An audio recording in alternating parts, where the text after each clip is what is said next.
चलिए स्टार्ट करते हैं क्वेश्चन नंबर 9 से। और क्वेश्चन नंबर जो 9 है वो बताता है भैया accounting treatment for fix assets. तो हमारे बिजनेस में जो भी फिक्स एसेट्स आएगी उनका अकाउंटिंग ट्रीटमेंट किस तरह से करना है। तो चलिए क्वेश्चन नंबर 9 स्टार्ट करें।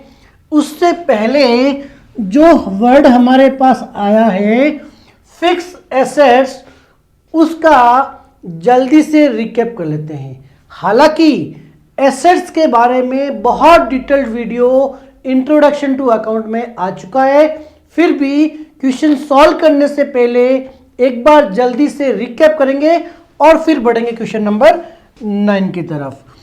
तो बात अगर मैं करूं फिक्स एसेट्स की, अगर मैं बात फिक्स एसेट्स की करूं तो फिक्स एसेट्स से पहले जो वर्ड आया है वो है एसेट्स, और एसेट्स को हिंदी में बोलते हैं संपत्तियां। तो भैया हमारे बिजनेस में संपत्तियों का मीनिंग क्या होता है, सबसे पहले तो हमें यह समझना है। डेफिनेशन पार्ट को क्विकली रिकैप करेंगे, थोड़ा फास्ट करेंगे ताकि ज़्यादा से ज़्यादा फोकस हम किस पे कर सके, प्रैक्टिकल पार्ट पे कर सके। तो हमने प्रीवियस चैप्टर में आपको ये बताया, इंट्रोडक्शन टू अकाउंट में ये बताया था कि भैया हमारे बिजनेस के लिए हम एसेट्स की बात जो करेंगे, एसेट्स का मीनिंग होता है वो सभी resources,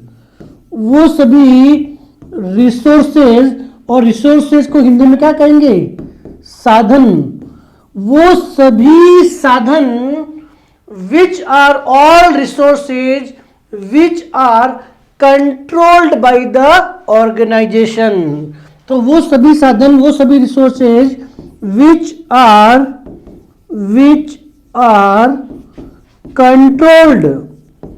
controlled by the organisation या एंटरप्राइजेस लिख दीजिए। भैया जो मेरा बिजनेस है अगर वो कंट्रोल करता है किसी एसेट्स को, which are control by the enterprises, मेरी जो बिजनेस ऑर्गेनाइजेशन है अगर उन साधनों पर कंट्रोल रखती है तो वो मेरे लिए फिक्स एसेट्स के डेफिनेशन में आएंगे। और यहां पे हमने ये देखा था कि कंट्रोलिंग का मीनिंग क्या होता है।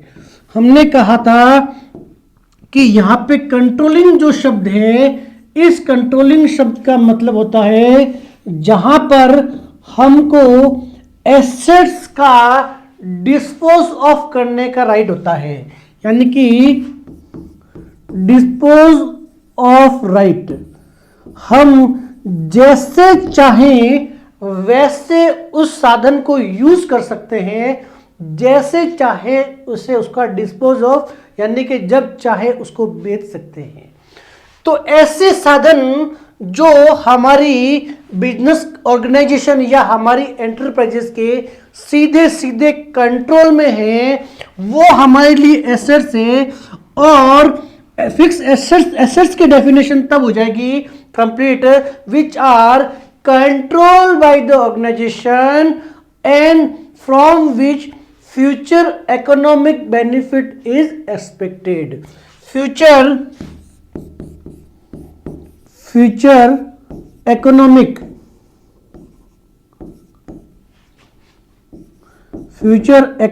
Benefit is expected.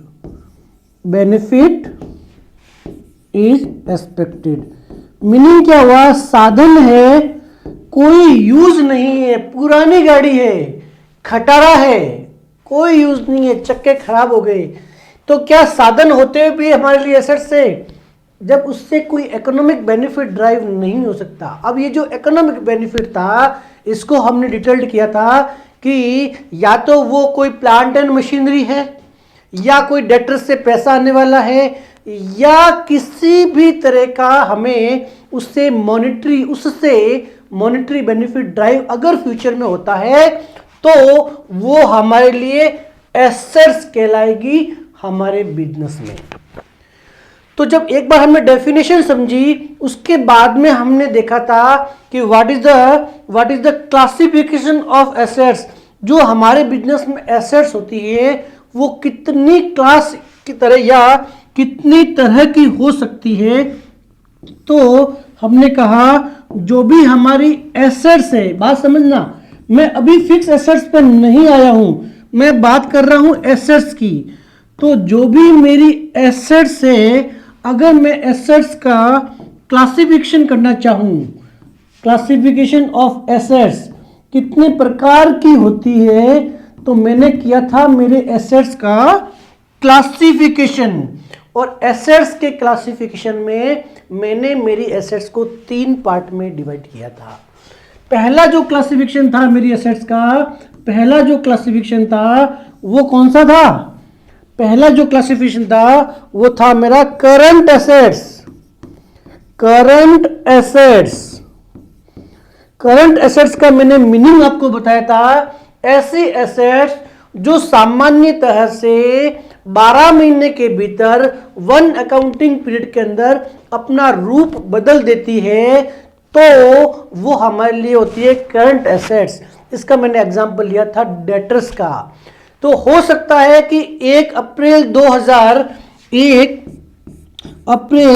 2022 को मेरे यहाँ पे बुक्स में 2 लाख डेटर थे, और 1 अप्रैल 2023 को भी 2 लाख ही डेटर है। परंतु अमाउंट सेम हो सकता है, पर यह डेफिनेटली है कि इस लिस्ट में जो व्यक्ति है वो इस डेट को जनरली नहीं होते हैं।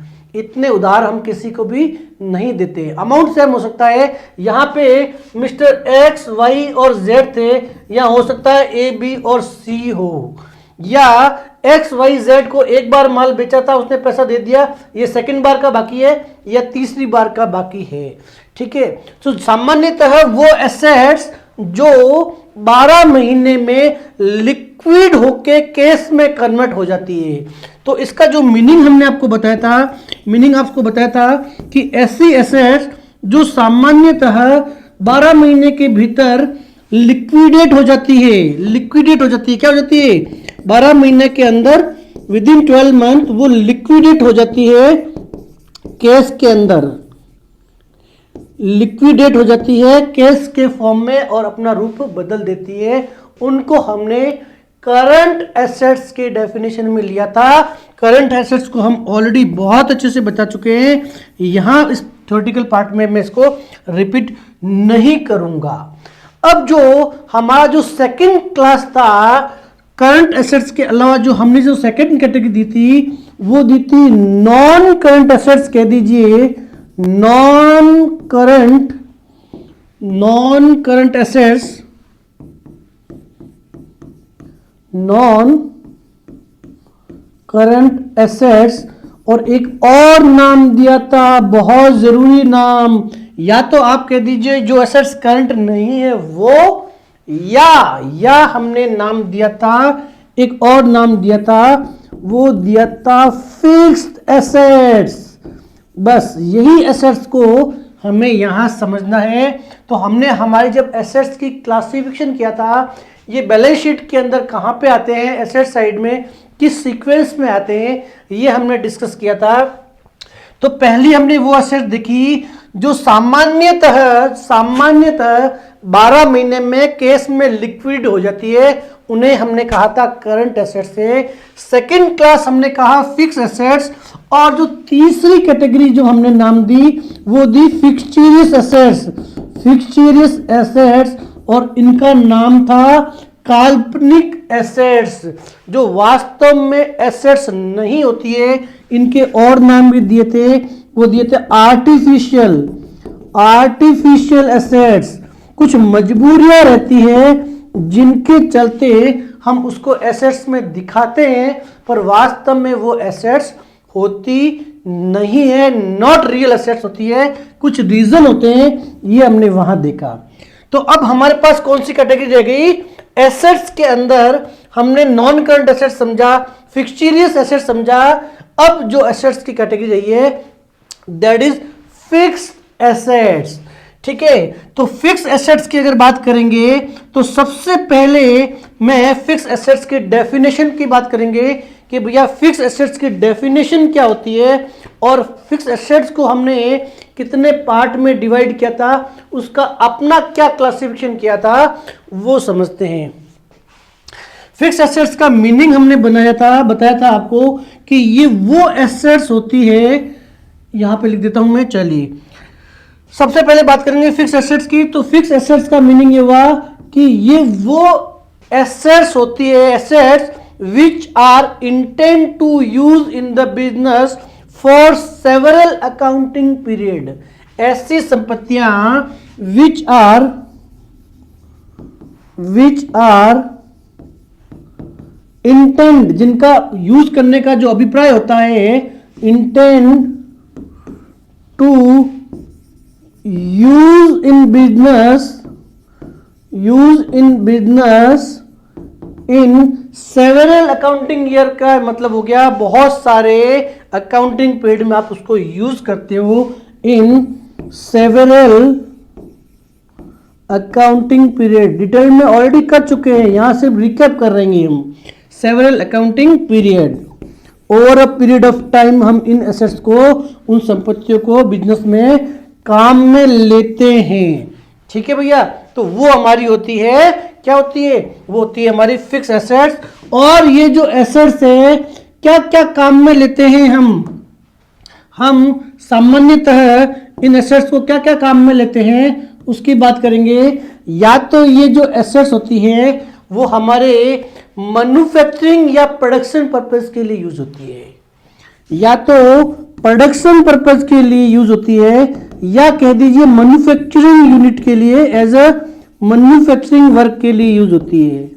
जो मेरी प्लांट और मशीनरी बिजनेस में इंस्टॉल्ड है ऑलरेडी, और उनका प्रोडक्शन, वो मशीनरी कहाँ यूज हो रही है, प्रोडक्शन में यूज हो रही है, उसका यूज करके हम हमारा प्रोडक्शन बढ़ाते हैं, हम हमारा प्रोडक्शन करते हैं, और उसी को तो सेल आउट करना होता है। तो पहली वो कैटेगरी रखी है हमने जो डायरेक्टली मैन्युफैक्चरिंग पर्पस के लिए यूज होती है। दूसरी जो एसेट्स होती है वो हमारे एडमिन पर्पस के लिए होती है, एडमिनिस्ट्रेशन पर्पस के लिए होती है। ठीक है भैया, एडमिनिस्ट्रेशन पर्पस का मतलब हो गया जो हमारा बिजनेस का, मान लीजिए मैन्युफैक्चरिंग यूनिट, तो मान लीजिए फैक्ट्री कहीं लगा रखी है, एडमिन ब्लॉक जहां से मेरे बिजनेस के ऑपरेशंस रन होते हैं, जहां बैठ के मैं काम करता हूं, जहां बैठ के मेरे स्टाफ काम करते हैं। तो वहां पे उस प्रेमिसेस के अंदर जो फर्नीचर लगा है, उस प्रेमिसेस के अंदर जो एयर कंडीशनर लगा है, या उस प्रेमिसेस में जो भी एसेट्स लगी हुई है वो हम इसलिए लगी है ताकि वहां बैठ के हम हमारा काम कर सके, इस बिजनेस के डायरेक्टली इनडायरेक्टली सपोर्टिंग एक्टिविटी को परफॉर्म कर सके। तो ये एसेट्स सामान्यतः वो एसेट्स जिनका benefit more than one accounting period, यानी कि सेवरल अकाउंटिंग पीरियड में हमें बेनिफिट मिलता है। इसका मतलब हो गया more than one accounting period में हम उसको यूज करते हैं, वो होती है हमारी फिक्स एसेट्स। अब ये जो फिक्स एसेट्स है कहाँ होती है, हमारी प्रोडक्शन यूनिट में हो सकती है, मैन्युफैक्चरिंग और प्रोडक्शन वाली जगह पर हो सकती है, जो भी प्लांट एंड मशीनरी इंस्टॉल है, या हमारे एडमिन ब्लॉक में होती है। कई बार हम मैन्युफैक्चरिंग यूनिट नहीं है, जैसे मैं एज ए चार्टर्ड अकाउंटेंट, मेरे यहाँ प्रोडक्शन कुछ नहीं होता है, तो जो भी एसेट्स मेरी सर्विसिंग पर्पस के लिए यूज होती है, मैं सर्विस प्रोवाइडर होता हूँ, मैं क्या हूँ, मैं सर्विस प्रोवाइडर हूँ, मैं कोई गुड्स डिलीवर्ड नहीं करता हूँ, कुछ आइटम मैन्युफैक्चर नहीं करता हूँ। तो ऐसी स्थिति में वो सभी संपत्तियां जो मुझे मेरी सर्विस प्रोवाइड करने में हेल्प करेगी, वो जो होगी एसेट्स, वो भी मेरे लिए फिक्स एसेट्स है, सब्जेक्ट टू जब मैंने उससे खरीदा उसका यूज मैंने more than one accounting period, एक अकाउंटिंग पीरियड में अगर एग्जॉस्ट हो जाता है बेनिफिट, जैसे मैंने ये कैलकुलेटर खरीदा और 8 से 9 महीने बाद ही ये खराब हो गया, एक अकाउंटिंग पीरियड भी पास नहीं हो पाया तो मैं सामान्यतः एज एक्सपेंसेस इसको अदर एक्सपेंसेस या कैलकुलेटर एक्सपेंसेस करके P&L में बुक कर दूंगा। परंतु मुझे पता है कि इसका बेनिफिट मुझे 3-4 साल मिलने वाला है, यानी कि ये एक ऐसी एसेट्स हो गई जो मुझे हेल्प करेगी मेरे काम के अंदर, और उसका बेनिफिट जो है मुझे मोर देन 1 अकाउंटिंग पीरियड में मिलने वाला है। तो वो डेफिनेटली मेरे लिए क्या हो जाएगी, एसेट्स की परिभाषा में आ जाएगी। तो ये हमने देखी डेफिनेशन ऑफ फिक्स एसेट्स। ठीक है भैया, अब बात करते हैं फिक्स एसेट्स के अपने आप में कितने क्लासिफिकेशन हम कर सकते हैं। तो जो हमारी फिक्स एसेट्स है, इस चार्ट को मैं वहीं से लेके जाता हूं वापस। देखिए, जो हमारी फिक्स एसेट्स है ये 2 तरह की हो सकती है। ये 2 तरह की हो सकती है। पहली जो क्लास है इसकी, हमारी जो फिक्स एसेट्स है वो अपने आप में 2 तरह की हो सकती है। एक होती है टेंजिबल फिक्स एसेट्स और एक होती है इनटेंजिबल फिक्स एसेट्स। टेंजिबल का मतलब ये हो गया मूर्त, यानी कि हमें जो आंखों से दिखाई देती है। टेंजिबल का मतलब जिसको हम हमारी नजरों से, आंखों से देख सकते हैं। और इनटेंजिबल का मतलब हो गया अदृश्य। ठीक है, आप हिंदी के देख लेना सही लिखा कि नहीं लिखा। अदृश्य एसेट्स, कुछ बिजनेस में ऐसी संपत्तियां भी होती है जो हमें दिखाई नहीं देती है, फिर भी वो हमें बहुत ज्यादा बिजनेस में अकाउंटिंग बेनिफिट देती है। और इसका हमने एग्जांपल लिया था, जैसे हमारी गुडविल हो गया, हमारी ब्रांड इमेज हो गई। ये दिखती तो नहीं है, आप जस्ट इनको फील कर सकते हो। ठीक है, गुडविल हो गया, इसकी ब्रांड इमेज होगी, हमारा ट्रेडमार्क हो गया, हमारा कॉपीराइट हो गया, ट्रेडमार्क और कॉपीराइट हो गया। ठीक है, तो ये इस तरह की बहुत सारी एसेट्स है हमारे लिए फिक्स एसेट्स, क्योंकि हमारी ब्रांड की वजह से हमारा बिजनेस स्मूथली और ज्यादा। तो हमने हमारी फिक्स एसेट्स को अगेन 2 पार्ट में डिवाइड किया। पहला डिवाइड किया टेंजिबल एसेट्स का हो गया मूर्त एसेट्स जो हमें आंखों से दिखाई देती है। इनटेंजिबल एसेट्स का मतलब हो गया अमूर्त एसेट्स, ऐसी एसेट्स जो हमें वास्तव में आंखों से दिखाई तो नहीं देती है, पर उसकी वजह से हमें बहुत बेनिफिट मिलता है हमारे बिजनेस को रन करने में। ये वो एसेट्स होती है जिसकी वजह से मार्केट में हम सामान्य व्यक्ति के कंपेरेटिवली ज्यादा बिजनेस कर पाते हैं। कस्टमर को हम पे ज्यादा कंफर्ट होता है। कस्टमर इस ब्रांड इमेज, पेटेंट, कॉपीराइट और हमारी गुडविल के कारण हमारी तरफ दौड़े हुए आते हैं। एग्जाम्पल मैंने कहा, जैसे नाइकी का शूज हो गया, आपने शोरूम ओपन किया और आपने नाइकी का मान लो एजेंसी ले ली, तो अब आपको कस्टमर ढूंढने की जरूरत नहीं है। जो कस्टमर नाइकी एडिडास के शूज पहनेगा वो आपके शोरूम के अंदर दौड़ता हुआ चला आएगा। न तो वो रेट बार्गेनिंग करेगा, न ही उसकी क्वालिटी के बारे में बात करेगा। बहुत सारे एग्जाम्पल है। आपकी खुद के शहर के अंदर अगर आप बात करोगे, खाने पीने की वस्तुओं वाले बहुत सारे शॉपकीपर ऐसे होंगे जिनके नाम के साथ में व्यक्ति वहां जाके परचेज करता है कि भैया ये तो इसका आइटम में बहुत अच्छा होगा। बहुत सारे कपड़े की दुकानें भी होगी। हर सेगमेंट के अंदर आप देखोगे तो इनकी ब्रांड इमेज, गुडविल जो होती है वो उनको हेल्प करती है मार्केट में, कंपटीशन में। साथ ही साथ वो दूसरों के कंपेरेटिवली अपनी इमेज के कारण, अपनी गुडविल के कारण, अपने राइट्स के कारण दूसरों से ज्यादा माल बेच पाते हैं और ज्यादा मुनाफा कमाते हैं। तो ऐसी स्थिति में इनका भी अकाउंटिंग ट्रीटमेंट किया जाता है। वो भी हमारे लिए एसेट्स है, वो भी हमारे लिए क्या होगी, फिक्स एसेट्स है। लंबे टाइम तक बेनिफिट मिलता है, परंतु उसको अकाउंटिंग ट्रीटमेंट हम यहाँ नहीं समझेंगे, उसको आगे हमारे पास सेपरेट चैप्टर है, उसको यहाँ समझेंगे। अब मैं यहाँ बात करूँगा टेंजिबल एसेट्स, ऐसी एसेट्स जो हमें सीधी सीधी दिखती है हमारे बिजनेस के अंदर और दिखती भी है, साथ में हमारे बिजनेस में हमें उससे इकोनॉमिक बेनिफिट ड्राइव होता है more than one accounting period में। तो बात करूंगा मेरी जो टेंजिबल एसेट्स है वो भी दो तरह की हो सकती है। मेरी टेंजिबल एसेट्स दो तरह की हो सकती है, पहली मूवेबल और दूसरी हो गई इमूवेबल। पहली मेरी टेंजिबल एसेट्स हो गई movable assets, movable fix assets, और दूसरी जो क्लासिफिकेशन था मेरा वो था इमूवेबल।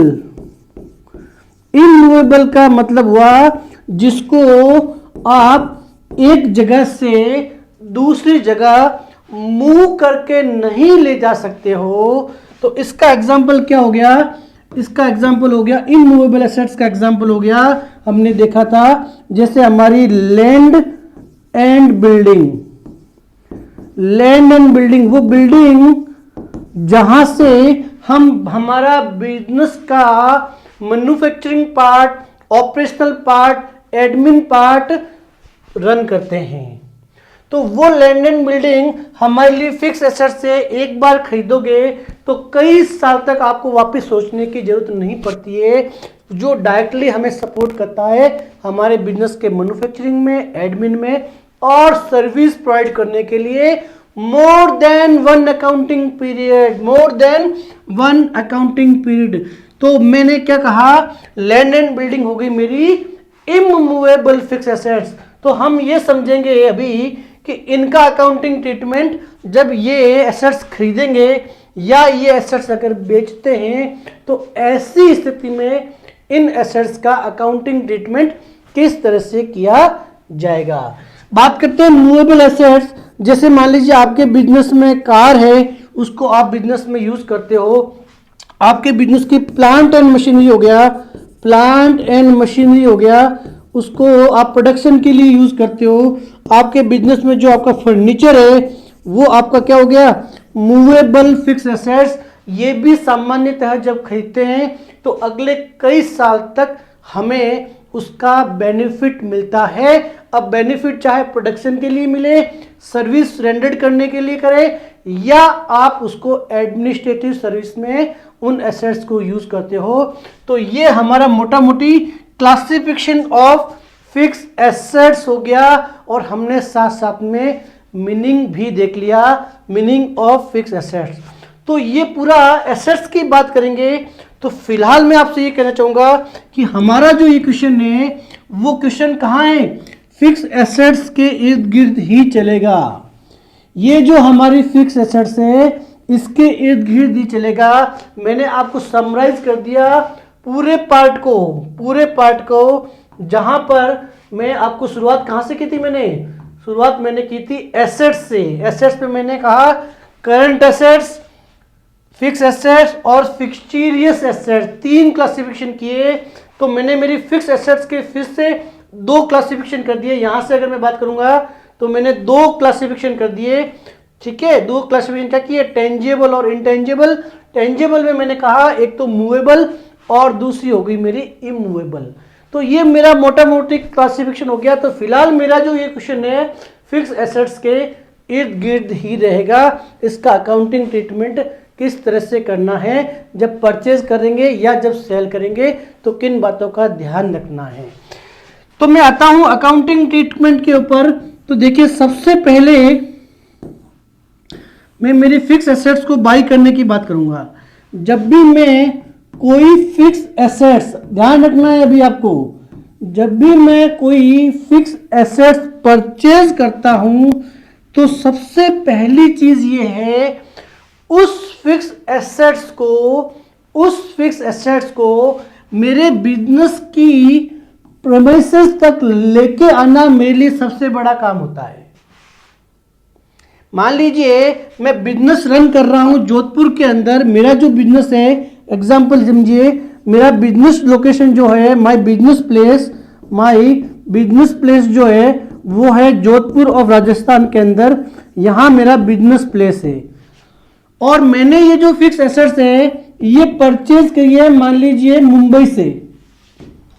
कोई प्लांट एंड मशीनरी है जिसको मैन्युफैक्चरिंग करने वाली कंपनी मुंबई थी, अब मैंने उसको वहां से परचेज किया है। तो ऐसी स्थिति में उसका अकाउंटिंग ट्रीटमेंट कैसे करना है और किन किन बातों का ध्यान रखना है वो मैं सबसे पहले आपको बताऊंगा।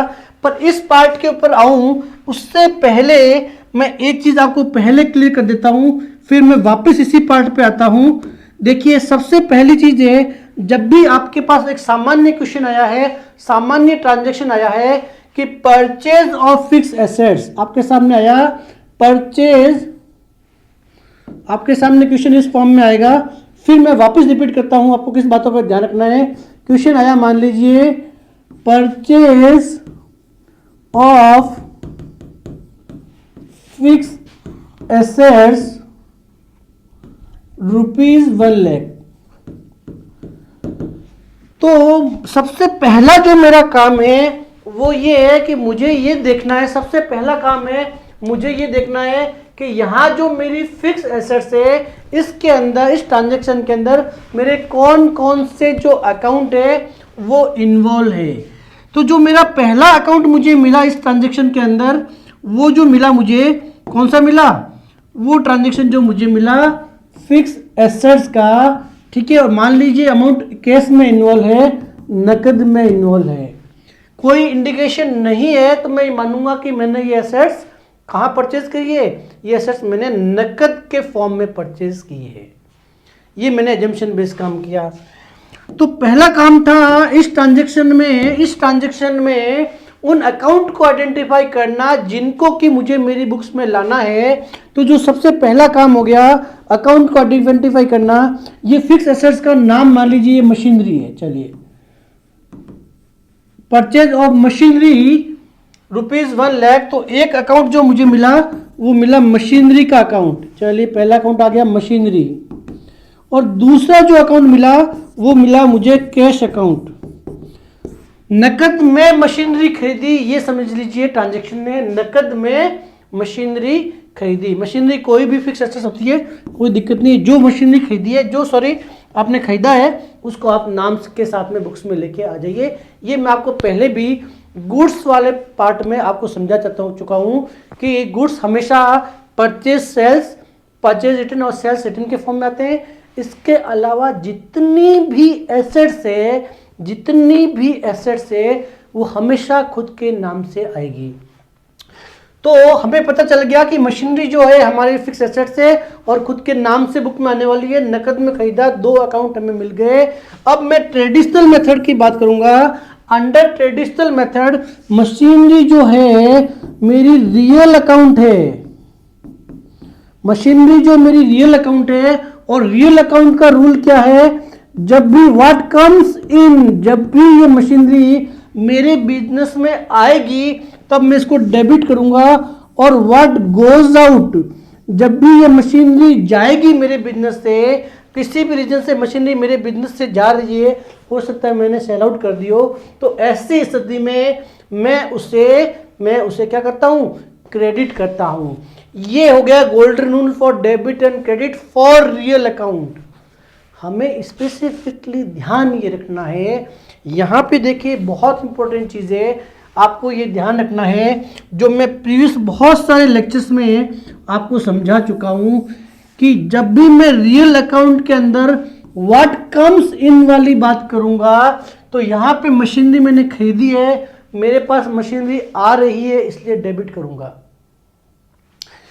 तो व्हाट कम्स इन का मतलब जो होता है 2 तरीके से लिया जाता है कि एक तो फिजिकली वो आती है, एक जो मशीनरी है वो फिजिकली कहीं और लोकेशन से आपके बिजनेस में आती है, आपने बाहर से परचेज करके बिजनेस में लेके आए हो, तो फिजिकली जो कम इन होता है या फिजिकली गोज आउट भी माना जाता है, ठीक है। तो फिजिकली कम और फिजिकली गोज आउट तो माना ही जाता है, उसके साथ साथ अगर कोई ट्रांजैक्शन ऐसे भी होते हैं जहां इन एसेट्स की वैल्यू इंक्रीज हो जाती है या वैल्यू डाउन हो जाती है, तो हमारा जो कम इन और गोज आउट का जो मीनिंग है ना, वो फिजिकल के साथ साथ वैल्यू को भी ध्यान में रखा जाता है, वैल्यू को भी ध्यान में रखा जाता है। सिंपल मीनिंग ये हुआ, देखिए ये मैं पार्ट आपको ऑलरेडी बहुत डिटेल्ड में इंट्रोडक्शन टू अकाउंट चैप्टर में और प्रीवियस पार्ट के अंदर ऑलरेडी कवर करा चुका हूं। ये सिर्फ एक क्विक रिकैप है। तो फिजिकली बात करेंगे, फिजिकल के साथ साथ वैल्यू को अगर इंक्रीज होता है तो ऐसी स्थिति में भी हम ये मानेंगे कि जो मशीनरी है वो कम्स इन वाली स्थिति में है। इसके लिए हम उसे क्या करते हैं, उसके लिए हम उसे डेबिट करते हैं।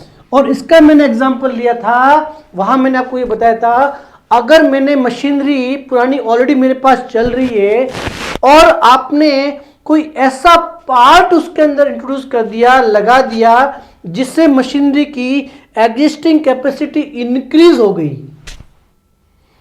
हमने किया था capital and revenue expenditure introduction to account chapter के अंदर, कैपिटल एंड रेवेन्यू एक्सपेंडिचर। मैंने आपसे कहा मैं को फंडामेंटल पार्ट में हर क्वेश्चन के हर पार्ट को ऑलरेडी कवर कर चुका हूं और मैंने आपको चैलेंज किया था कि एक भी क्वेश्चन या एक भी टॉपिक ऐसा नहीं आने वाला है जो हमने यहां कवर नहीं किया है।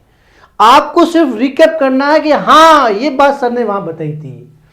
तो वहां पे मैंने एग्जांपल लिया था, मैंने कहा था फिजिकल एसेट्स के साथ साथ में जब मैं कैपिटल एक्सपेंडिचर करता हूं तो कैपिटल एक्सपेंडिचर में क्या होता है, ऐसा कोई खर्चा किया, मशीन तो वहीं पड़ी है और आपने उसमें कोई नया इंजन का पार्ट लगा दिया या कोई सिग्निफिकेंट खर्चा किया जिसकी वजह से उसकी एग्जिस्टिंग कैपेसिटी इंप्रूवमेंट हो गई। पहले जो यूनिट मशीन थी मान लीजिए 10,000 यूनिट पर डे निकालती थी, आपका वो खर्चा करने की वजह से अब 12,000 निकालने लग गई, यानी कि एग्जिस्टिंग कैपेसिटी इंप्रूवमेंट हो गई। तो मशीनरी तो वहीं पड़ी है, मशीन तो फिजिकली वहीं पड़ी है, परंतु ये खर्चा होने की वजह से उसकी वैल्यू इंक्रीज हुई और वैल्यू इंक्रीज ऐसे हुई कि आपका एग्जिस्टिंग प्रोडक्शन कैपेसिटी बढ़ गया। तो ऐसी स्थिति में भी हम उसे डेबिट करते हैं, क्योंकि हमने कम सिन वाली स्थिति जो है, हमने कहा फिजिकल के साथ साथ वैल्यू को इंक्रीज करने वाली अगर कुछ टर्म्स होगी तो भी कम इन ही माना जाएगा और डेबिट किया जाएगा। ठीक इसी प्रकार मशीनरी की बात करेंगे, एसेट्स के अंदर जो फिजिकल के साथ साथ अगर वैल्यू डाउन हो जाती है, फिजिकली वहीं पड़ी है, साल पूरा हो गया, आपको डेप्रिसिएशन लगाना है। डेप्रिसिएशन का मतलब ये हुआ था, हमने बताया था कि जो गाड़ी अगर आपने 1 साल पहले खरीदी 10 लाख में खरीदी, क्या 12 महीने बाद में भी उसकी वही वैल्यू है? तो साल भर में उसकी जितनी वैल्यू डाउन हुई होगी उसको भी बुक्स में लाना पड़ेगा। तो ऐसी स्थिति में वैल्यू डाउन होती है, मशीनरी तो वैसे के वैसे खड़ी है, फिर भी हम उसको गोज आउट मानते हुए उसको क्रेडिट करते हैं। मीनिंग ये हुआ कि रियल अकाउंट का जो डेबिट और क्रेडिट या कम्स और गोज आउट वाली स्थिति है, फिजिकल मूवमेंट ऑफ एसेट्स के साथ साथ में वैल्यू का मूवमेंट भी पकड़ा जाता है। यहां इस ट्रांजैक्शन के अंदर हमारे यहां पे मशीनरी डेफिनेटली आई है, इसलिए मैंने उसे डेबिट कर दिया। पर मेरा पर्पस ये था यहां रिपीट करने के लिए कि आगे आने वाले क्वेश्चन के अंदर हमें कोई कंफ्यूजन ना हो, वहां ज्यादा एफर्ट्स नहीं करना हो। ठीक है, अब इसके साथ साथ मैं बात करूंगा अगर मैं ये जो मेरा मशीनरी अकाउंट है, अगर ये मेरा मशीनरी अकाउंट कौन सा अकाउंट होता, अगर मैं इसको मॉडर्न अप्रोच में करता, अगर मैं इस अकाउंट को मॉडर्न अप्रोच में करता तो मशीनरी को किस तरह से ट्रीट करता? अंडर मॉडर्न अप्रोच जो मेरा मशीनरी का जो अकाउंट है, वो मेरे एसेट्स को रिप्रेजेंट करने वाला अकाउंट है, और एसेट्स के नेचुरल बैलेंस हमेशा डेबिट होते हैं। और मैंने कहा वो सभी ट्रांजैक्शन जहां इन एसेट्स के वैल्यू अगर इंक्रीज होती है तो ऐसी स्थिति में मैं उन ट्रांजैक्शन को डेबिट करूंगा। इसी तरह से वो सभी ट्रांजैक्शन जहां एसेट्स की वैल्यू नेचुरल बैलेंस के अगेंस्ट में मतलब डिक्रीज होगी, अगर डिक्रीज होती है तो मैं उस ट्रांजैक्शन को क्रेडिट करने वाला हूं। ठीक है, तो यहां जो हमने मशीन खरीदी है उसके अंदर क्या हुआ, उसके अंदर मशीन हमारे बिजनेस में आई है, कम्स इन वाली स्थिति होगी, कैपेसिटी इंक्रीज हो गई, एग्जिस्टिंग एसेट्स में बैलेंस बढ़ गया है, इसके लिए हम उसे करेंगे डेबिट। बात करेंगे नकद के अकाउंट की, तो जो हमारा रियल अकाउंट है, जो सॉरी नकद का अकाउंट है, कैश का अकाउंट है, अंडर ट्रेडिशनल मेथड, ये मेरे लिए कौन सा अकाउंट हो गया, real account. What comes in, अगर आएगा तो मैं इसे डेबिट करने वाला हूं, गोज आउट मतलब चला गया, ऐसी स्थिति में भैया मैं इसे क्रेडिट करने वाला हूं। जब मशीनरी खरीदी है और आपने भुगतान किया है तो डेफिनेटली आपके यहां से नकद तो गया होगा, और नकद गया तो आपको क्या करना है, आपको करना है क्रेडिट। इसी तरह से बात करूं, ये जो नकद अकाउंट है, ये नकद अकाउंट है अंडर मॉडर्न अप्रोच मेरे एसेट्स को रिप्रेजेंट करने वाला अकाउंट है। अंडर मेरा मॉडर्न अप्रोच के कैश अकाउंट एसेट्स को रिप्रेजेंट करने वाला अकाउंट है, और एसेट्स के नेचुरल बैलेंस डेबिट होते हैं।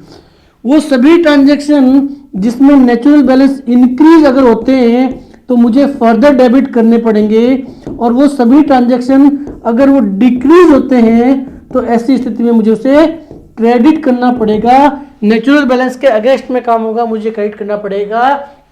मेरे यहाँ पे मशीन खरीदने के लिए मुझे कैश का भुगतान करना पड़ा, और कैश का भुगतान करना पड़ा, इसका मीनिंग ये हुआ कि कैश मेरे यहाँ से बैलेंस कम हो गया, इसलिए मैंने क्रेडिट करना है। मेरे लिए एंट्री हो गई machinery account debit to cash. ये ट्रांजैक्शन को स्पेसिफिकली हमें ध्यान रखना है आगे वाले सभी क्वेश्चंस के अंदर, कि जहां जहां मशीनरी आती है एंट्री क्या हो जाएगी, machinery account debit to cash. Transaction में मान लीजिए 1 लाख रुपए इन्वॉल्व था, हम 1 लाख रुपीज डेबिट में लिखेंगे, 1 लाख रुपीज हम क्रेडिट में लिखेंगे। इस तरह से हम ट्रांजैक्शन को रिकॉर्ड करेंगे।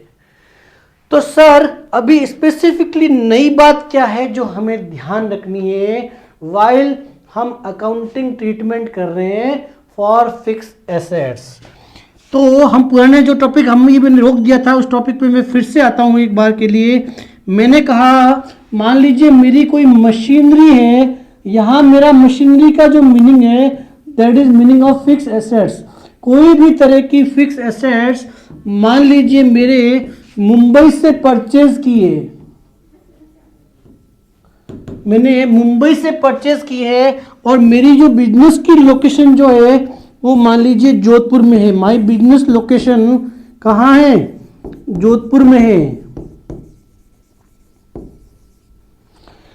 तो अभी हमें ये ध्यान रखना है कि जब भी कोई मशीनरी आप परचेज कर रहे हो या कोई भी एसेट्स अगर आप परचेज कर रहे हो, और वो एसेट्स जब तक रेडी टू यूज नहीं हो जाती है, वेरी इंपॉर्टेंट, वो जो एसेट्स है आपकी जो फिक्स एसेट्स है वो रेडी टू यूज नहीं हो जाती है। रेडी टू यूज क्या वर्ड आएगा, रेडी टू यूज, जब तक वो रेडी टू यूज नहीं होती है तो रेडी टू यूज होने तक के जितने भी खर्चे हैं वो हमेशा उस एसेट्स की लागत में ऐड कर दिया जाएगा। यानी कि हमारे यहाँ पे जब भी कोई खर्चा होता है, जैसे मान लीजिए ट्रांसपोर्टेशन खर्चा, सामान्य वे से कोई ट्रांसपोर्टेशन खर्चा हुआ तो हम खर्चे को डेबिट करते हैं। खर्चा क्या है, नॉमिनल अकाउंट है, बात समझना क्या फर्क समझा रहा हूं मैं आपको। एक्सपेंसेस जो है वो हमारे लिए नॉमिनल अकाउंट है, ऐसी स्थिति में हम हमेशा एक्सपेंसेस को डेबिट करते हैं। एक्सपेंसेस अकाउंट डेबिट टू मान लीजिए नकद में किया या बैंक से किया वो फर्क नहीं पड़ता है।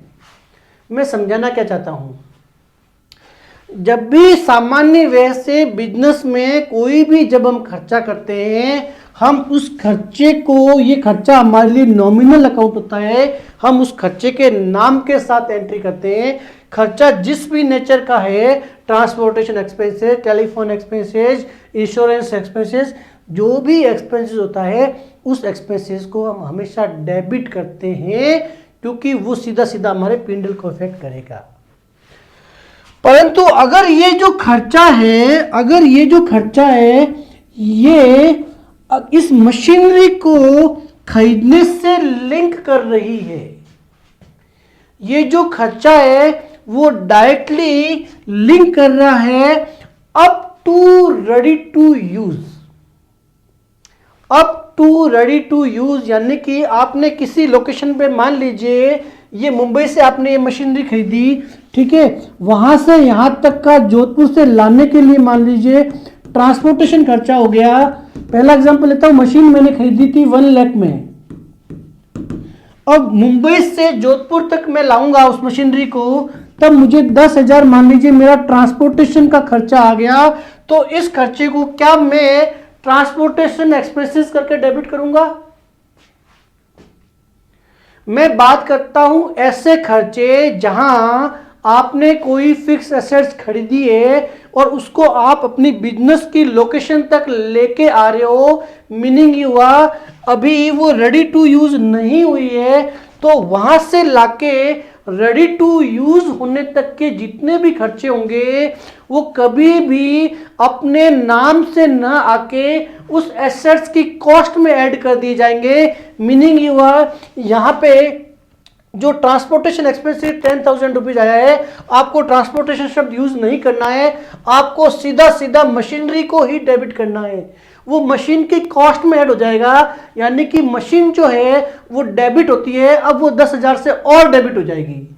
1 लाख से डेबिट हुई, 10,000 से और डेबिट हो जाएगी। इसका मीनिंग हुआ कि हमने ये जो ट्रांसपोर्टेशन कॉस्ट है मशीनरी की कॉस्ट में ऐड कर दी। मैं फिर से रिपीट करता हूं, जब तक कि वो मशीनरी रेडी टू यूज नहीं हो जाती है, वहां तक के जितने भी खर्चे हैं वो सारे के सारे खर्चे मशीनरी की कॉस्ट में ऐड करनी है, न कि उसको खुद के नाम से बुक्स में लेके आना है। ऐसा नहीं होना चाहिए, हमें उसको मशीनरी की लागत में ही ऐड करना है। वो खर्चे क्या हो सकते हैं? मुंबई से जोधपुर तक का ट्रांसपोर्टेशन खर्चा आ गया, आपको लगा कि रास्ते के अंदर कोई गड़बड़ ना हो जाए, गिर गया, टूट गया, नाजुक आइटम है, क्यों ना मैं इसको इंश्योरेंस करवा लूं। तो मान लीजिए इंश्योरेंस का खर्चा मैंने पे कर दिया, ठीक है ना, पर ये डायरेक्टली खर्चा कहां से लिंक हो रहा है? ये सीधा सीधा खर्चा मुंबई से जोधपुर लाने के लिए है इस मशीनरी को। तो वो जो खर्चा है वो इंश्योरेंस नाम से ना आके मशीनरी की लागत में आएगा, ये हमें ध्यान रखना है।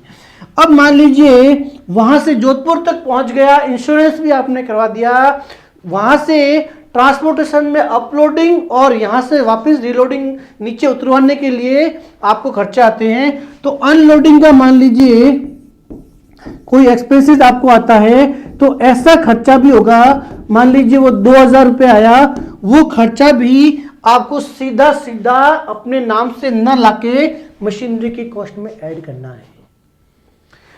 मशीनरी जोधपुर तक पहुंच गई, साइट अगर मान लीजिए आपको ये लग रहा है कि भैया ये इस साइट पर जहां आपकी लोकेशन है वहां पे इंस्टॉलेशन करने के लिए ताकि वो ऑपरेशन में यूज हो सके मशीनरी, आपने कोई प्लेटफॉर्म बनाया और उसको खड़ा रखने के लिए या कोई स्टैंड वगैरह बनाया, तो ऐसे खर्चे भी आपको सीधी सीधी लागत में ही ऐड करने हैं। ये स्पेसिफिकली आपको ध्यान रखना है। इसके बाद में और आगे चलिए, मान लीजिए मैं थोड़ा सी और जगह कर लेता हूं। यहाँ पे मान लीजिए आपने प्लेटफॉर्म भी तैयार कर दिया, अब सीधा सीधा अगर मैं बात करूं, प्लेटफॉर्म स्टैंड तैयार कर दिया, अब क्या वो रेडी टू यूज हो गया है? आप प्रोडक्शन स्टार्ट करोगे, हो सकता है स्टार्टिंग के अंदर कुछ प्रोडक्शन में नुकसान हो जाए, तो जो ट्रायल के लिए कोई प्रोडक्शन अगर किया है आपने, ट्रायल बेसिस के लिए अगर कोई खर्चा किया है ताकि उसकी रनिंग स्मूथ हो रही है, प्रोडक्शन प्रॉपर हो रहा है या नहीं हो रहा है, तो ट्रायल के लिए अगर कोई मटेरियल यूज किया है, वो मटेरियल जो है उसकी जो लागत है वो भी आपको मशीनरी की कॉस्ट में डालनी है, ना कि उसके नाम से। मीनिंग ये हुआ, ये जो मशीनरी जो थी ये जब तक रेडी टू यूज नहीं हो जाती है, रेडी टू यूज वर्ड याद रखना, रेडी टू यूज जब तक नहीं होती है तब तक के सारे खर्चे मशीनरी की कॉस्ट में ऐड करने हैं, न कि खर्चे के नाम से बुक्स में आएंगे।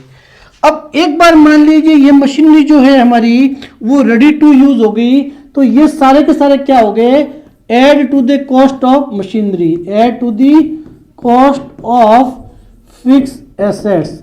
भैया ये सारे के सारे खर्चे, इसके पहले वाले जितने भी खर्चे हैं वो सारे के सारे हमने मशीनरी की कॉस्ट में ऐड कर देंगे। तो हमारा जो चार्ट है वो किस तरह से बन रहा है, देखिए जो हमारी फिक्स एसेट्स है, कोई भी हमारी फिक्स एसेट्स है वो जब तक रेडी टू यूज नहीं होती है, हमारा चार्ट इस तरह से बनेगा, रेडी टू यूज जब तक ये स्टेज नहीं आती है तो ये जितने भी खर्चे हैं वो ऐड कर दिए जाएंगे, add to the cost of fixed assets. ये सारे के सारे खर्चे उस एसेट्स की लागत में यूज कर लिए जाएंगे। हम उन खर्चों के नाम से बुक्स में न लाके एसेट्स की नाम से ही बुक में रिकॉग्नाइज करेंगे। ये बात तो समझ में आ गई। अब एक बार मशीनरी जब आपके यहाँ पे इंस्टॉल हो गई, प्रोडक्शन शुरू हो गया, तो क्या उसके बाद में भी कोई खर्चा होगा या नहीं? अब लाइफ टाइम कभी खर्चा नहीं होने वाला है। ऐसी स्थिति में मान लीजिए बिजनेस आप रन कर रहे हो कंटिन्यू, अब दो तरह के खर्चे फिर से होंगे बिजनेस में, दो तरह के खर्चे फिर से होने वाले हैं। दो तरह के खर्चे ऐसे होंगे, ऐसा कोई खर्चा हो गया जहां पे खर्चा आपने किया, आपको रेगुलर खर्चे करने पड़ेंगे to maintain the existing capacity, बात समझिएगा। उस मशीनरी को स्मूथली रन करने के लिए आपको रेगुलर बेसिस पे बहुत सारे खर्चे करने पड़ेंगे। इसका एग्जांपल हो गया, मान लो ग्रीसिंग का एक्सपेंसेस हो गया, रूटीन मेंटेनेंस का एक्सपेंसेस हो गया, और भी बहुत सारे खर्चे ऐसे होंगे जो रेगुलर बेसिस पे आपको करने पड़ेंगे। अगर वो खर्चे नहीं करते हो तो वो मशीनरी परफॉर्म करना बंद कर देगी। ऑयलिंग का खर्चा हो गया, बहुत सारे खर्चे जनरली मशीन में होते ही हैं। तो बात करेंगे, रेडी टू यूज हो चुकी है मशीनरी, और उस मशीनरी के एग्जिस्टिंग ऑपरेशन को मेंटेन करने के लिए जितने भी खर्चे करोगे, अब भैया ये बात खत्म हो गई, मशीनरी ऑलरेडी बुक में हो चुकी है। अब मेंटेन करने के लिए जितने भी खर्चे करोगे, ये खर्चे एज एक्सपेंसेस ही हमारी बुक्स में आएंगे। मशीनरी का लागत का अब कोई लेना देना नहीं है। अब रिपेयरिंग का एक्सपेंसेस है तो आएगा repairing expenses account debit, oiling account debit, greasing account debit, जिस नाम से या अदर सर्विसेज अकाउंट डेबिट। जहां जितना खर्चा करोगे वो खर्चा अब खुद के नाम से आने वाला है। अब हम उसको, क्योंकि मेरी मशीनरी रेडी टू यूज हो चुकी है, तो मीनिंग ये हुआ हमने ये पढ़ा था कहां पे, हमने पढ़ा था कैपिटल और रेवेन्यू एक्सपेंडिचर में।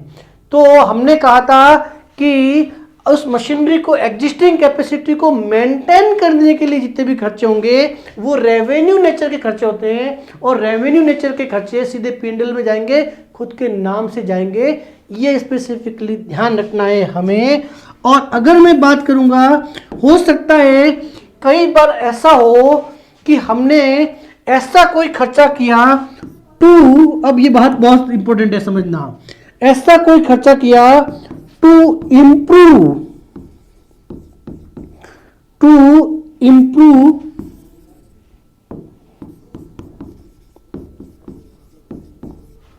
the existing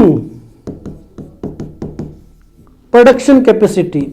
ये बहुत इंपॉर्टेंट है।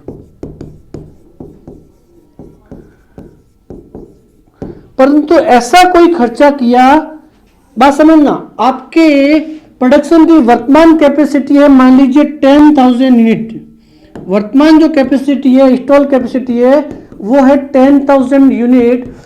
ये 10,000 यूनिट मशीनरी रेगुलर बेसिस पे काम करती रहे, उसको मेंटेन करने के लिए जो भी खर्चे आएंगे वो खर्चे खुद के नाम से आएंगे, उनको उनके नाम से बुक में लेके आना है, वो हमारे P&L का पार्ट रहेंगे।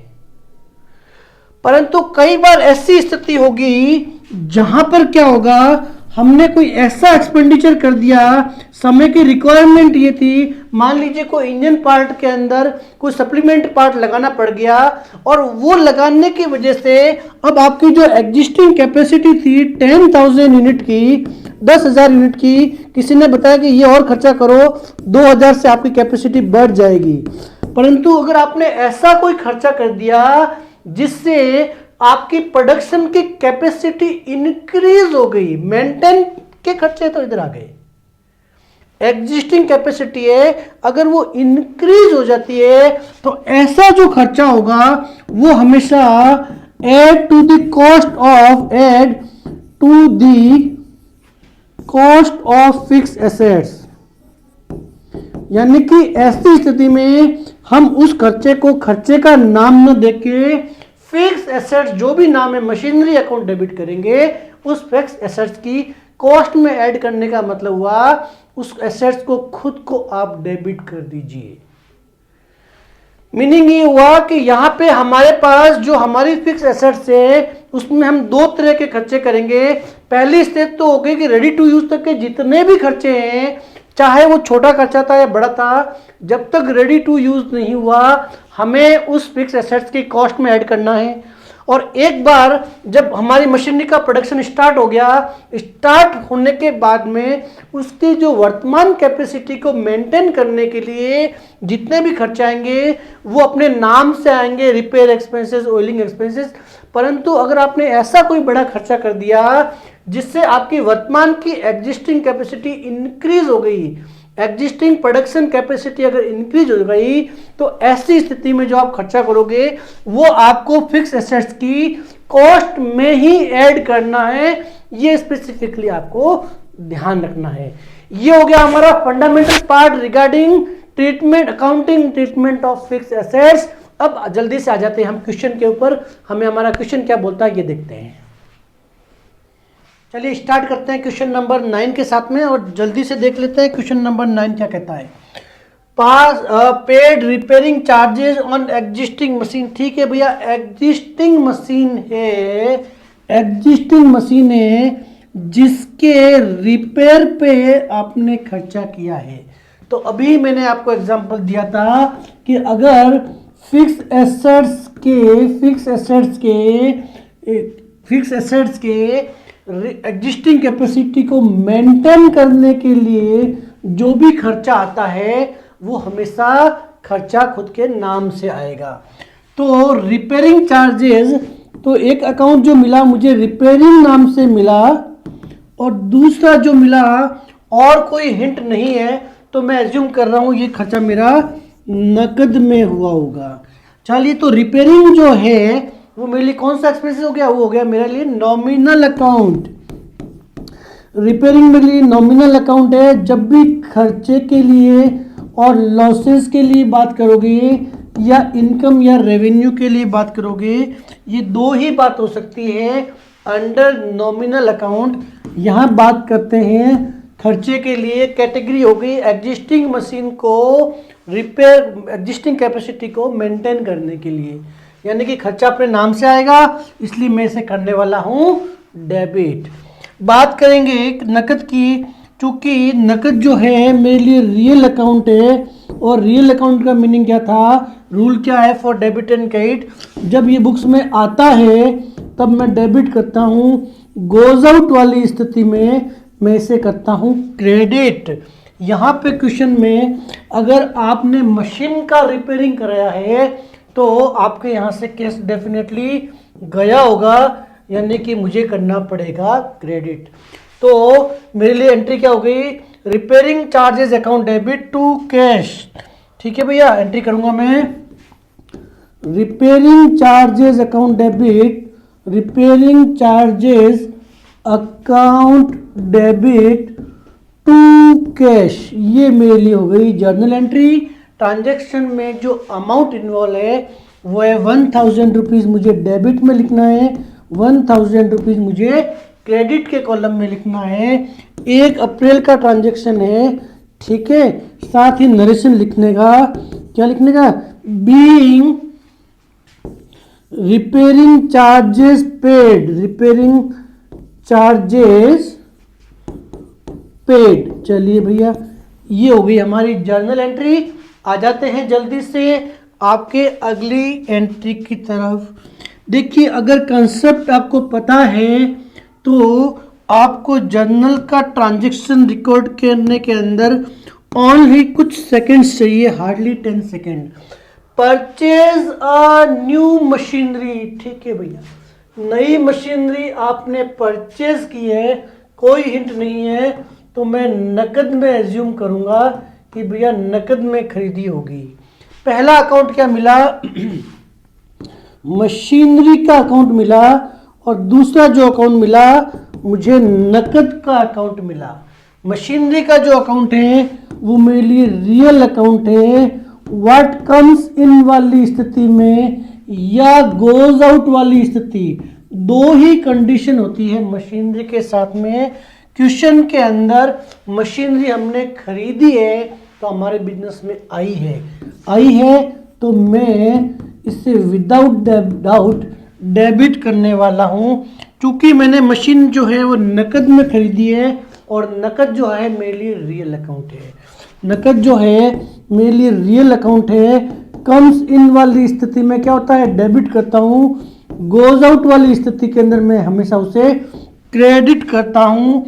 मैंने मशीन खरीदी है, मशीन तो बिजनेस में आई होगी, परंतु उसके बदले मुझे नकद का भुगतान करना पड़ा। नकद का भुगतान करना पड़ा मतलब क्रेडिट करना पड़ेगा। तो ट्रांजैक्शन की एंट्री हो गई machinery account debit to cash. जल्दी से रिकॉर्ड कर लीजिए आप इसे।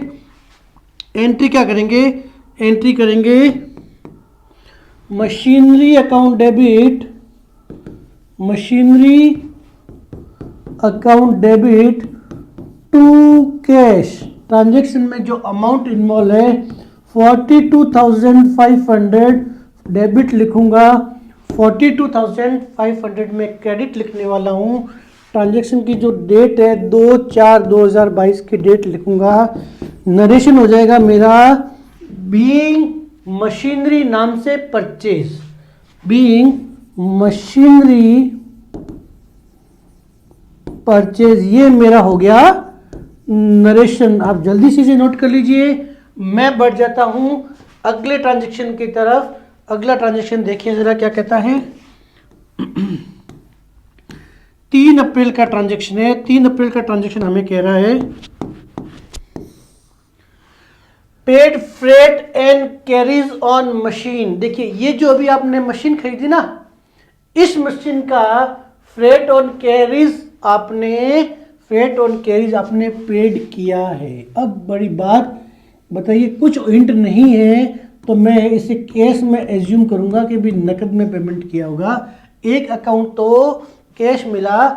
अब मुझे बताइए कि मुझे डेबिट फ्रेट एंड कैश को करना है या मशीनरी को करना है। अगर आप कंसेप्चुअल पार्ट अच्छे से आपने पढ़ा है तो अब आपको ये गलती नहीं करनी है। मैंने आपसे कहा था जब तक मशीनरी रेडी टू यूज नहीं होती है तो सारे के सारे खर्चे होंगे वो मशीन की कॉस्ट में ऐड होंगे। कॉस्ट का ऐड होने का मतलब हो गया हमें मशीनरी को डेबिट करना है, न कि खर्चे को इंडिविजुअल नाम से डेबिट करना है। तो एक अकाउंट मिला, वो मिला मुझे मशीनरी अकाउंट, क्योंकि ये क्लियरली कहता है कि ऊपर जो आपने मशीनरी खरीदी है उसका फ्रेट एंड कैरीज है। तो दूसरा अकाउंट मुझे नकद का मिल गया और ये जो मशीनरी है वो रियल अकाउंट है। रियल अकाउंट का रूल कम्स इन और गोज आउट। अब देखिए मशीनरी ऑलरेडी आ चुकी है परंतु हमें मशीन की वैल्यू इंक्रीज करनी है। बात समझना, अभी मैंने आपको बहुत डिटेल में बताया। वैल्यू इंक्रीज मतलब मैं कम्स इन वाली स्थिति को ट्रीट करते हुए डेबिट करूंगा इस अकाउंट को। नकद मेरे लिए रियल अकाउंट है। रियल अकाउंट का फिर से वही रूल कम्स इन और गोज आउट। तो जब ये मैंने खर्चे का पेमेंट किया तो मेरे यहाँ से नकद गया है और नकद गया है तो मुझे उससे करना है क्रेडिट। ध्यान रखना, चूंकि मशीनरी रेडी टू इंस्टॉल नहीं है उसके पर्पस के लिए है, मैंने फ्रेट एंड कैरीज को डेबिट नहीं किया क्योंकि ये मेरा फंडामेंटल रूल ये कहता है कि रेडी टू यूज तक के जितने भी खर्च होंगे आपको उस मशीनरी की कॉस्ट में ऐड करना है, मतलब वैल्यू में ऐड करना है, इसलिए मुझे उसे डेबिट करना होगा। चलिए एंट्री हो गई machinery account debit. Machinery account debit, यही रीज़न है कि मैं हर क्वेश्चन को सॉल्व कराने से पहले आपको फंडामेंटल पार्ट रिपीट करवाता हूँ ताकि किसी भी तरह का कोई कंफ्यूजन ना रहे। ठीक है, being freight and carries paid. ठीक है, ट्रांजैक्शन हो गया 3/4/2022। ये ट्रांजैक्शन हो गया, नोट कर लीजिए जल्दी से। मैं बढ़ जाता हूँ अगले ट्रांजैक्शन की तरफ। अगला ट्रांजैक्शन क्या कहता है, चलिए भैया यही जो मशीनरी थी ना इसी का आपने इंस्टॉलेशन चार्जेस पे किया। क्या करूं बोलो, एक अकाउंट मिला मुझे इंस्टॉलेशन चार्जेस।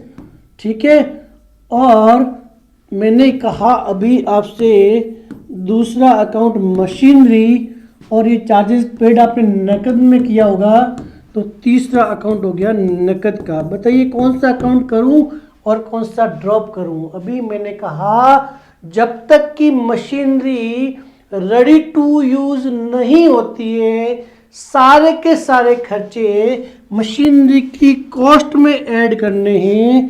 आपको इंस्टॉलेशन चार्जेस, फ्रेट, इंश्योरेंस, कोई भी चार्जेस जब तक कि मशीनरी रेडी टू यूज नहीं होती है आपको अपनी बुक्स में रिकॉग्नाइज नहीं करनी है।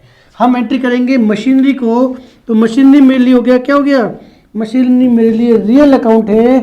कम्स इन वाली स्थिति हो गई, कम्स इन वाली स्थिति यूँ हो गई क्योंकि हमें उसकी जो वैल्यू है वो इंक्रीज करनी है, इसलिए मैं उसे डेबिट करने वाला हूँ। वैल्यू भी मैंने कहा था कि मेरे लिए हमेशा डेबिट या क्रेडिट को डिसाइड करेगी। ठीक है, बात करता हूँ नकद की। नकद जो है वो भी मेरे लिए रियल अकाउंट है। या तो कम्स इन वाली स्थिति होगी या होगी गोज आउट वाली स्थिति। क्योंकि आपने इन खर्चों का भुगतान किया था तो आपके यहाँ से नकद गया है, इसलिए उसे करना है क्रेडिट। एंट्री क्या हो गई, एंट्री हो गई मशीनरी अकाउंट डेबिट। एंट्री मिली हमें machinery account debit, machinery account debit to cash. ठीक है, और अमाउंट जो इन्वॉल्व है वो 5,000 रुपये का। चलिए तो 5,000 आपको लिखना है डेबिट में, 5,000 आपको लिखना है क्रेडिट के अंदर। ट्रांजेक्शन की डेट भी लिख लीजिए। बीइंग इंस्टॉलेशन चार्जेज मैं शॉर्टकट में लिखूंगा, आपको पूरा लिखना है। इंस्टॉलेशन चार्जेस पेड, कंप्लीट हो गया मेरा ट्रांजेक्शन। बात करूंगा अगले ट्रांजेक्शन की तरफ। अगला ट्रांजेक्शन जरा देखिए क्या कहता है। अगला ट्रांजेक्शन कहता है purchase a second hand machine. आपने कोई पुरानी मशीन खरीदी है। अगर आपने पुरानी मशीन खरीदी है कोई बात नहीं, हमारे लिए मशीन है, दूसरा अकाउंट नकद का मिल गया, तो एक हो गई मेरे लिए मशीनरी अकाउंट और दूसरी हो गया आपके लिए नकद का अकाउंट। मशीनरी अकाउंट मैंने अभी आपको बताया हमेशा होता है रियल अकाउंट। हमारी बुक्स में कम इन वाली स्थिति हो गई, हमने जब मशीनरी खरीदी हमारी बुक्स में मशीनरी आई है तो मैं उसे करने वाला हूं डेबिट। ठीक है, ठीक इसी तरह से नकद जो अकाउंट है वो मेरे लिए हो गया रियल अकाउंट। और जब आपने मशीन खरीदी होगी तो रियल अकाउंट बोलता है या मैं आऊँगा या मेरी गोज आउट वाली स्थिति होगी। अब आप बताइए क्या हुआ। नकद में जब मशीनरी खरीदी आपके यहाँ से कैश गया होगा, कैश गया यानी कि आपको करना है क्रेडिट। ठीक है भैया, एंट्री क्या मिली हमें, एंट्री मिली machinery account debit to cash. चलिए मैं एंट्री रिकॉर्ड कर लेता हूँ जल्दी से, आप भी लिख लीजिए फटाफट। Machinery account debit, machinery account debit to cash.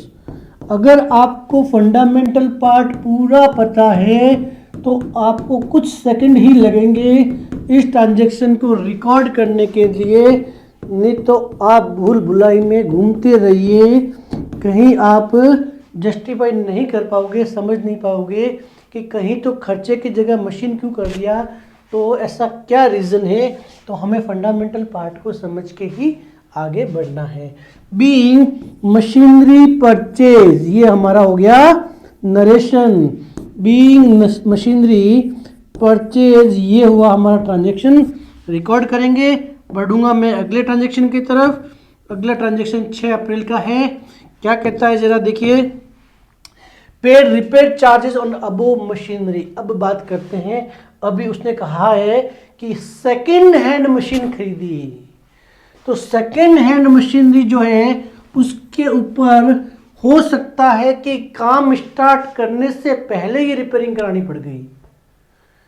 Second hand machinery कई बार हम खरीदते हैं तो उसको वर्केबल कंडीशन में, रेडी टू यूज कंडीशन में लाने से पहले अगर हमें कोई छोटा मोटा काम करवाना पड़ता है तो ऐसी स्थिति में भी मैं क्या करूँगा, मेरे बुक्स में जो खर्चा आएगा वो रिपेयरिंग ना आके मशीनरी का ही अकाउंट आएगा। और मशीनरी का अकाउंट आएगा, मशीनरी है रियल अकाउंट, कम्स इन वाली स्थिति बन गई। कम्स इन वाली स्थिति बन गई इसलिए क्योंकि इस खर्चे को हम उसकी लागत में ऐड करने वाले हैं।